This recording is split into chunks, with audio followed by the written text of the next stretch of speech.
Hey everyone, it's Robert Hall, and in today's video we're going to review the R2 Pro version 2 transmitter from Flashpoint.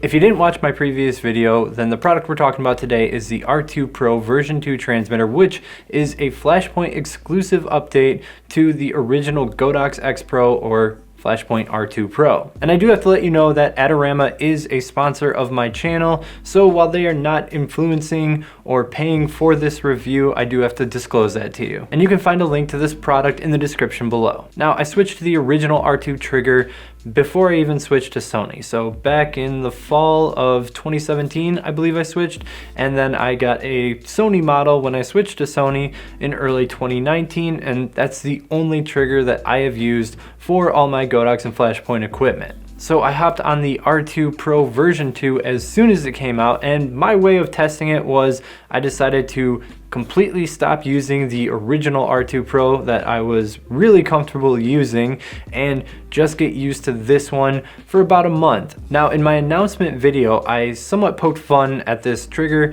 stating that there were too many duplicate buttons, excessive controls for things that I personally wouldn't use, but I was still really drawn to it because of the quick speed functions that they changed, but I wasn't really sold because of how they changed it, and I was just so familiar with the previous R2 Pro that I didn't want to learn a new control scheme, because once you get dialed in with a piece of gear, it just feels so good to use it when you're really comfortable with it. But basically I went cold turkey. I left the original R2 Pro at home and I only used the R2 Pro 2 for a couple weeks, and then I tried to bring back out the original R2 Pro to see how I felt going back to it, and that ultimately gives me my idea for how to review it. And if you want a one-sentence review, I definitely prefer the R2 Pro version 2 to the original. Now, the primary reason that I prefer the R2 Pro version 2 is because of the double tap to turn a group on and off.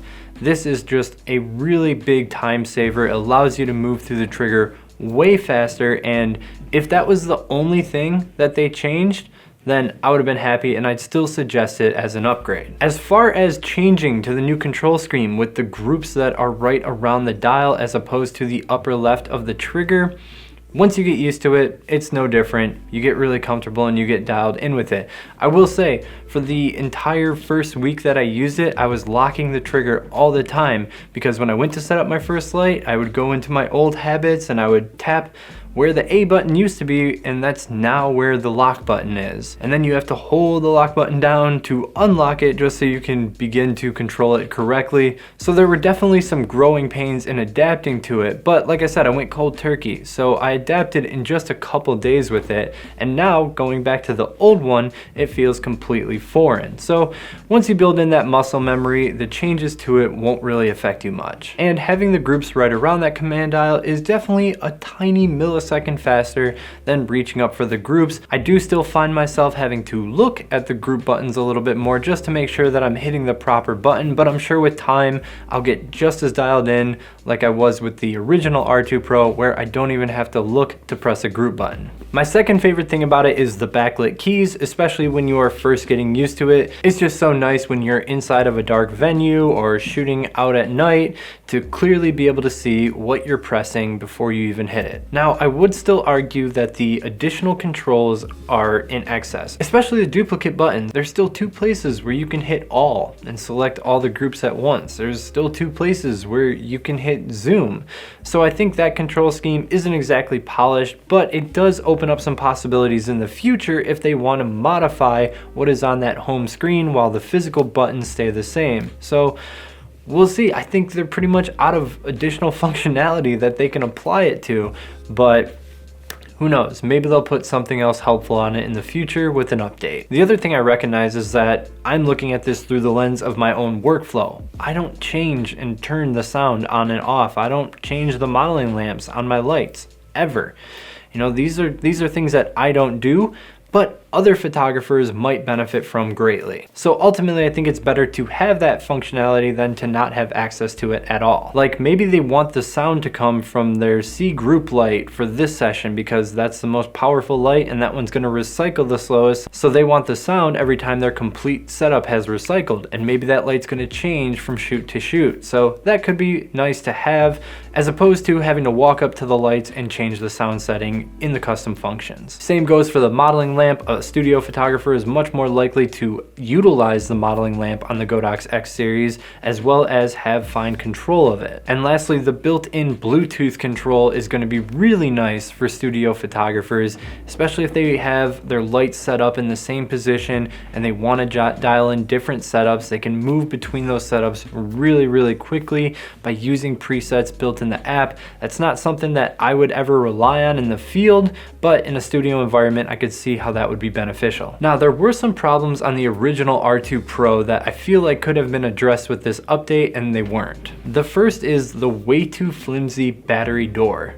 A lot of people have complained about this. A lot of people have their original R2 Pro batteries locked in with gaff tape because their battery door fell off at some point in the night and it's gone forever. And I really feel like in updating this that they could have addressed that and made a more secure battery door that took some more effort to get off when you're removing it, because you're not really changing the batteries much, so it's not an issue if it takes some more force to open that door up. Additionally, the battery gauge still doesn't properly show the amount of power inside rechargeable lithium-ion batteries.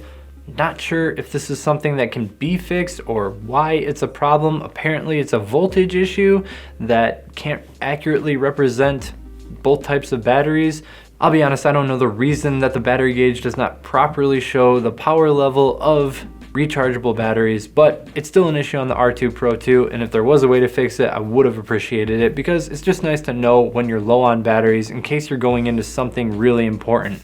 When you don't have that battery gauge, you just kind of get used to hoping that it's full, and at some point, hasn't happened to me yet, but at some point you could run into a situation where they just shuts down on you with no warning. And the last thing I think that could be improved on is the LCD. Whatever covers that, whatever type of plastic they use, is the easiest scratching material I've ever had on electronic. I'm pretty gentle on my equipment. I keep it stored and tucked away securely, yet my XPro, after just a year of use, looks like I tried to use it as sandpaper. So I haven't even taken off that really flimsy plastic protector that's on the R2 Pro version 2. In fact, I'm probably gonna lock it down with some gaffer's tape, because I just know that if that comes off, then that screen's gonna start to get scratched a lot. Actually, I guess since I haven't taken my plastic off, I'm not exactly positive if it was adjusted, but I doubt it. So it would have been nice for them to use a more durable plastic screen, or even maybe go up to a glass screen,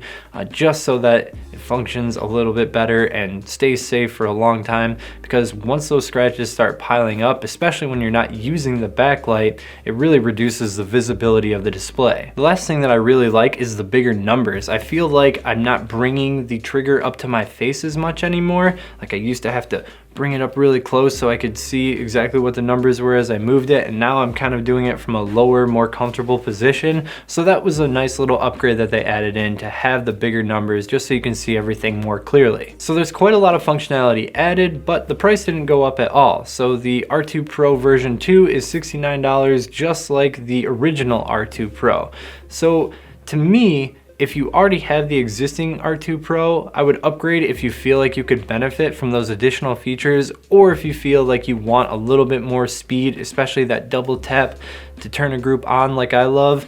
That alone makes it worthwhile to me to upgrade. But if you're a first-time buyer of either the R2 Pro equipment or the Godox X series, then I think it's a no-brainer. You should absolutely get the R2 Pro 2 over the original R2 Pro, just because it's the same price. You're not paying any more to get access to greater speed and a lot more functionality. All right guys, that's my review of the R2 Pro version 2. So I've got links in the description below to both the original R2 Pro and the R2 Pro version 2. If you enjoyed this video, leave a like, comment if you've got any questions, subscribe if you'd like to see more of my videos, and until next time, keep on shooting.